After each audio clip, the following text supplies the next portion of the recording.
Well, we've heard what the theme of the day is several times today. The inherent worth and dignity. Oh my goodness. Well, I'm just, wow. I couldn't help but hear Hermit's voice today. I know. Yes, the dreamers in me. Hi. We have in Unitarian Universalism, if you haven't already heard it, okay. We have a set of principles that we've agreed to uphold, to affirm and promote, rather than a creed. You know, someone was telling me they were attending, a mainstream church, and were wondering if I'd be willing to go. And I said, well, I did that for a long time, but then I realized I couldn't say those words anymore. I believe this, this, and this, and this.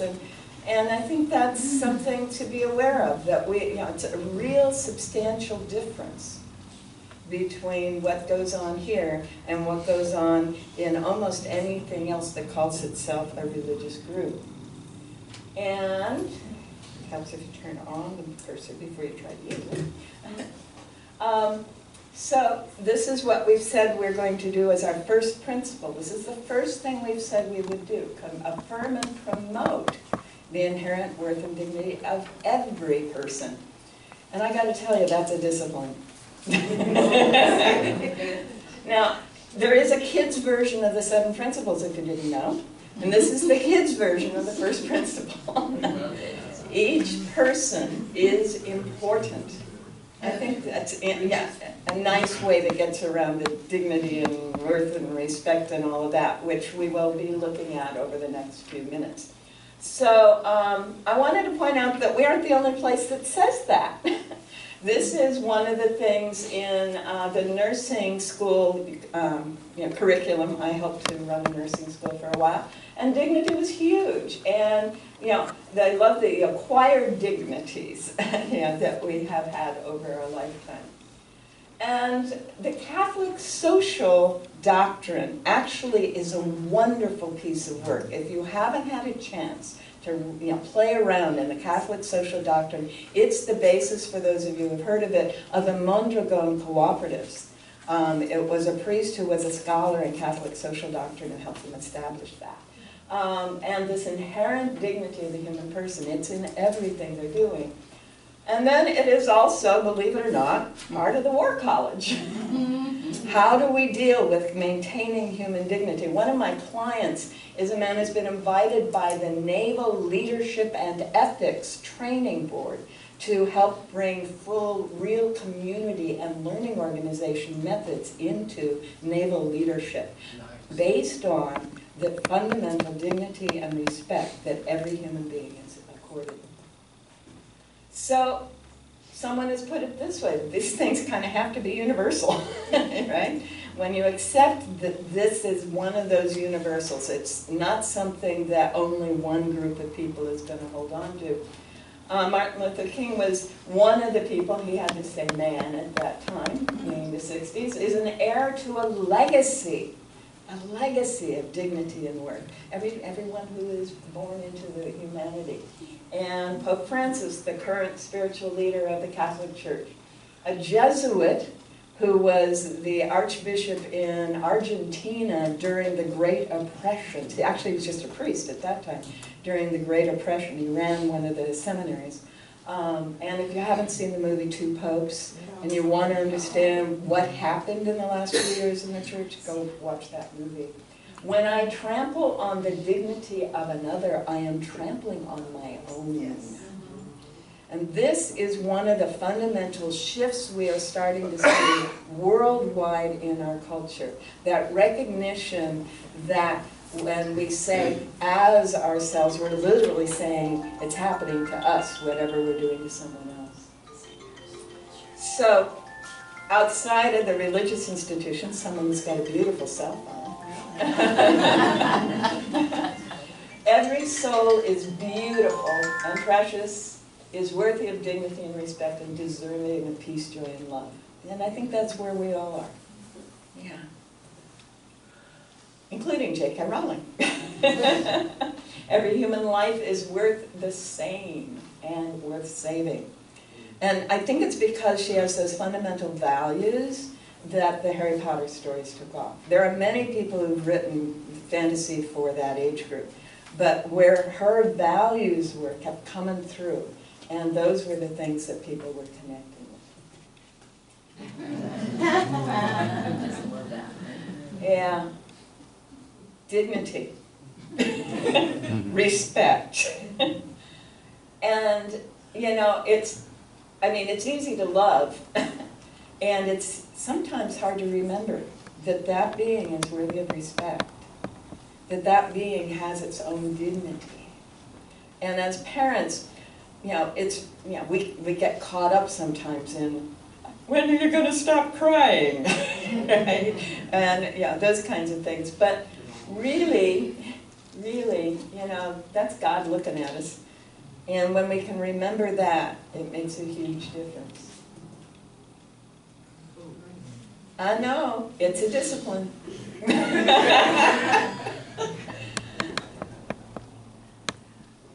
It's a discipline. Okay. A fine line between being kind and patronizing. Right? The line has a name, respect. Can I respect those that I feel called to be kind to? Can I respect those who seem to fly in the face of everything that I hold dear? There's a wonderful line in the movie American President. Alan Sorkin, he also wrote West Wing and a few other interesting things. But in this line, the man who is president of the United States has been vilified by his political opponent. And he's being told he needs to shut the guy down, and he's going, no. You know, it's very much the Patrick Henry line. You know, though I cannot approve the words you're saying, I will die for your right to say them. I have to acknowledge that that is a person of worth. That is a person deserving of respect. And sometimes it's the office deserving of respect that the person is in. But the person is there. And there is something trying to happen here. Something so much greater than anything I would normally be able to understand. Whether they're holding up a sign at Freddy's, or whether they're standing on the podium in front of the seal of the President of the U.S. Or whether they're losing their sense of who they are. I know a number of you have worked with people who are living with people or are loving people who are dealing with dementia and Alzheimer's. And to remember, just as we did with that crying infant, this is a person. This is a person worthy of dignity and respect. It's a discipline. And it's something we sometimes have to go pretty deep into our hearts to find. And so the Alzheimer's folks have created this guide, which I kind of like. It's an acronym. Must have been done in the 60s. D for deep in the understanding. Can I understand this person? Can I take that understanding a little more deeply? Identify and satisfy the needs that are being either observed by me or expressed by the other. And sometimes we don't understand what those needs are, but we need to, right? To give from the heart. Never, there's that word again, never patronize. Okay? And that's a difficult thing because we are taught a version of kindness and, quote, compassion and pity that comes across as patronizing. So to kind of get a feel, how would I feel, do unto others, how would I feel if someone spoke to me the way I'm inclined to speak to this person? Huge, huge. Imagine their reality. This requires being present in the moment, especially with someone who's dealing with Alzheimer's or a small child. Right? You just need to be with them in this moment right now. Don't try to bring anything out there to this moment. Also the street people. Don't try to bring anything out there to this moment. This moment is all that exists. And if I can be in this moment with this person in the reality we are experiencing together, oh, what a difference it makes. When I was living in Portland and working on my graduate studies, one of the things that I did is I worked part-time as a crime prevention coordinator for the inner city of Portland, Skid Row, and the part of Portland that's now hippie trendy, that was 23rd Street, Northwest District, right? Only now Southeast has become a hippie trendy place, and now beginning to the Northeast where I lived. So I know these areas pretty well. But Skid Row, I was terrified. I could deal with the inner city racial issues, but I didn't know how to deal with street guys. I didn't have the faintest notion. And there was this guy, his name was Michael Stoops, and he was later vilified totally inappropriately, but I think it's because he pushed the system. But Michael Stoops had made it his life work to create spaces and opportunities for everyone, no matter what, race, color, income, whatever, to feel inherent worth and dignity. He wasn't even a Unitarian. But he lived from that place, and he showed me how we could be, just in this moment, with this person. And it was fascinating, because sometimes I'd hang out with him and his buddies, and sometimes I'd hang out with the police department, because that was my role, right in the middle there, right? And I'd be in a car with a police officer, and every time we went anywhere, someone was doing something to break the law.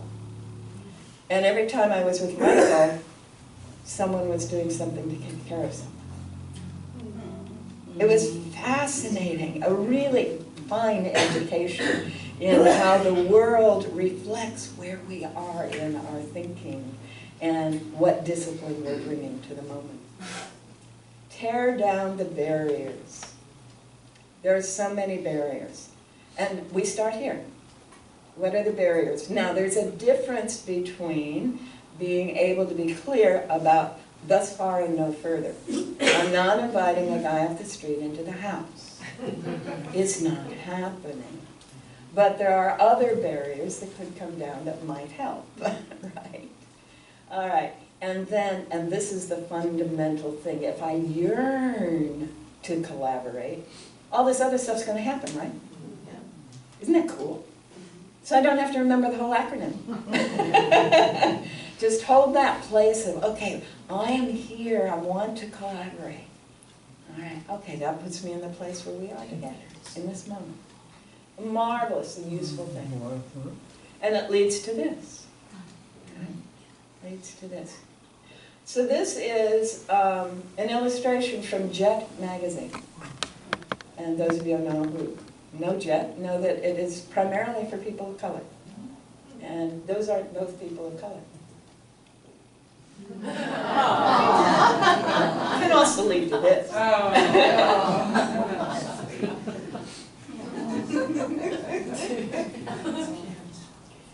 How different can two beings be?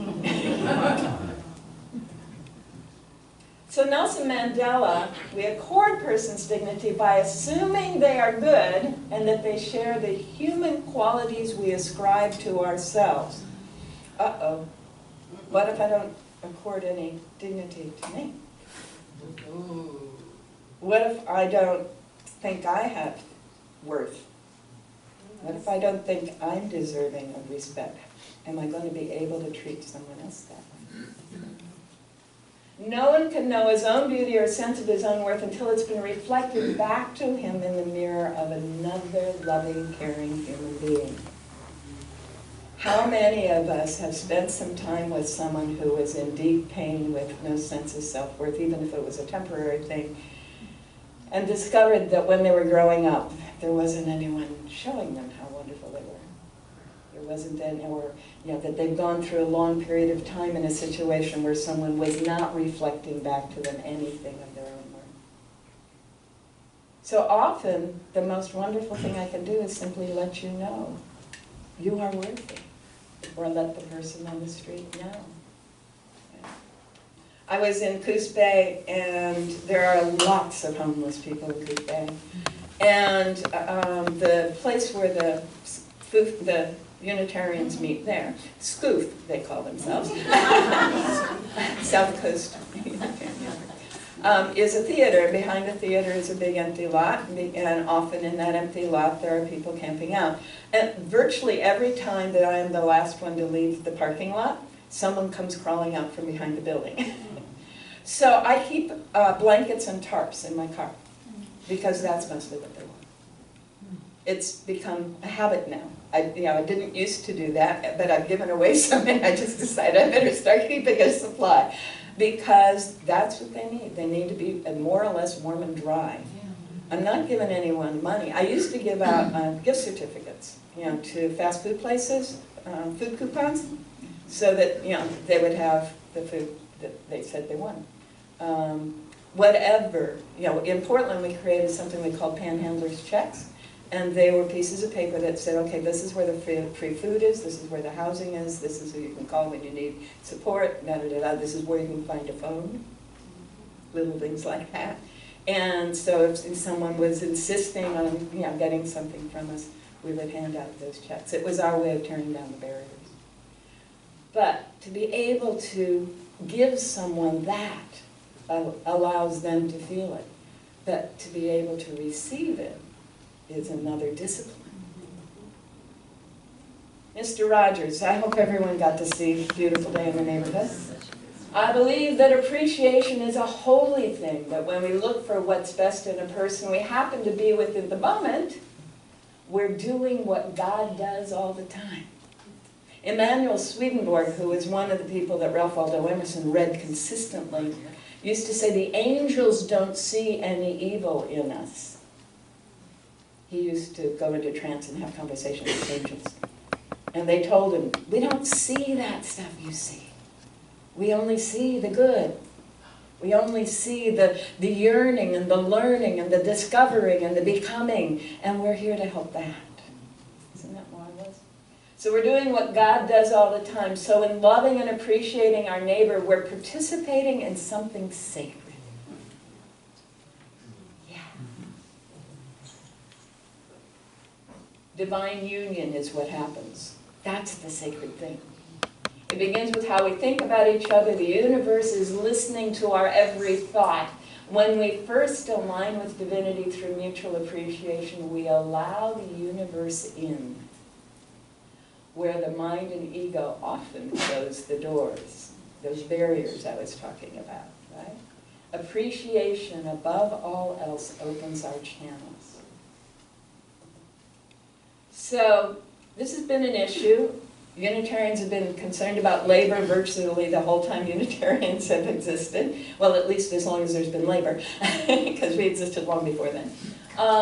Labor wants pride and joy in doing good work, a sense of making or doing something beautiful and useful. Don't we all? Isn't this what we all want? We all want to be creating something that is beautiful and useful. We all want that sense of pride and joy in whatever we're doing. I love what Michelle shared. What a way to leave that service in that space, doing something good and useful. Beautiful, thank you. Right, to be treated with dignity and respect as brother and sister. But again, if I don't have any respect for me, how am I going to have respect for you? And we live in a culture that is attempted to literally deprive everybody of self-respect. Everybody, not just street people, not just people of color, everybody. And that was what Martin Luther King began to understand. We're still kind of celebrating his time. Martin Luther King became a peace activist and an anti-poverty activist because he realized the cultural structure was destroying individual self-respect, self-worth, and dignity. And Veblen was long before Martin Luther King, but he got it, that that's what we need, but the culture is structured in a way to not allow that. And a lot of that is the people who run the systems that these laborers are in, or anyone else, don't have any self-respect. They only have respect for action out there, not being in here. So respect and dignity are two slightly different things, and I love the bottom line. Respect is earned, dignity is a given. So our respect for ourselves is what guides our morals. Someone is acting immorally, what does that tell you about their self-respect? Right? Respect for others guides our manners. Isn't that marvelous? In some ways, the covenant that we agree to when we become part of this fellowship is simply a guide to good manners in a world that has lost them. Back in 1980, Stuart Brand wrote an article. He was the Whole Earth Catalog and Co-Evolution Quarterly. And he wrote an article about the death of courtesy. Is gone. Yeah. He lived in the Bay Area. Things happen faster than that. And back to our song, let others help you. You give honor to others not only by taking care of them, but by allowing them to take care of you. And boy, have I had to learn that this last time.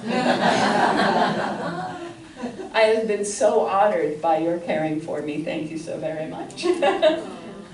But lean on someone. Lean on someone. It is a way for them to be honored and feel the respect. Confucius, and this is not new stuff.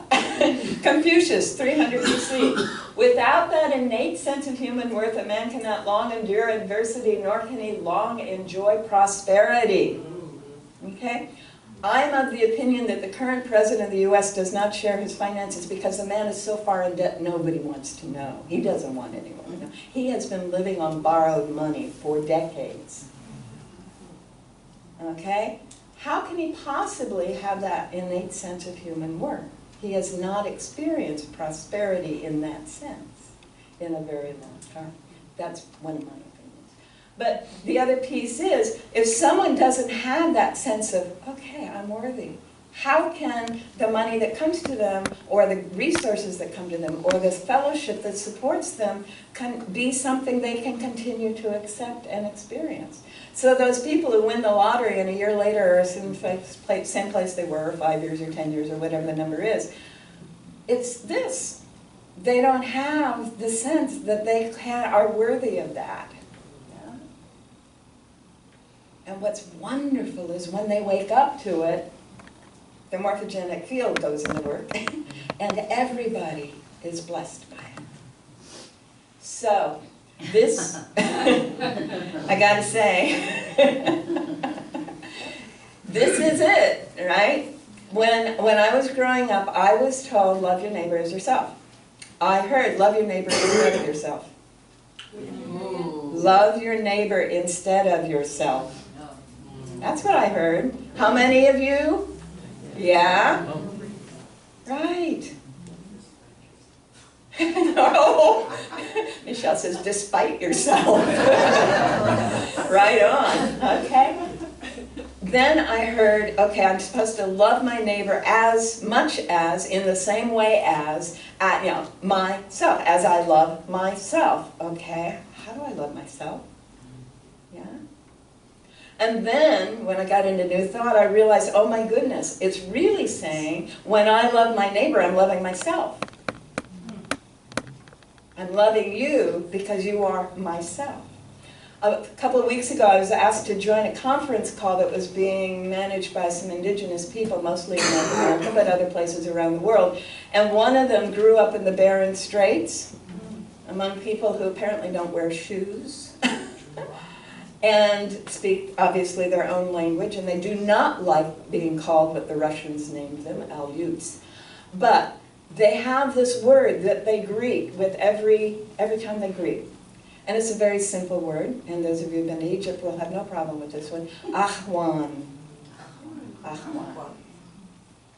I love, behold my other self. Behold my other self. Behold my other self. Ahwan. Yeah. The inherent dignity and worth of every person.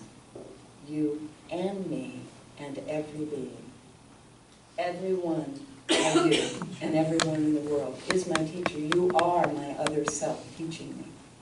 Everyone, sometimes I'm looking for you, sometimes they come. Yeah.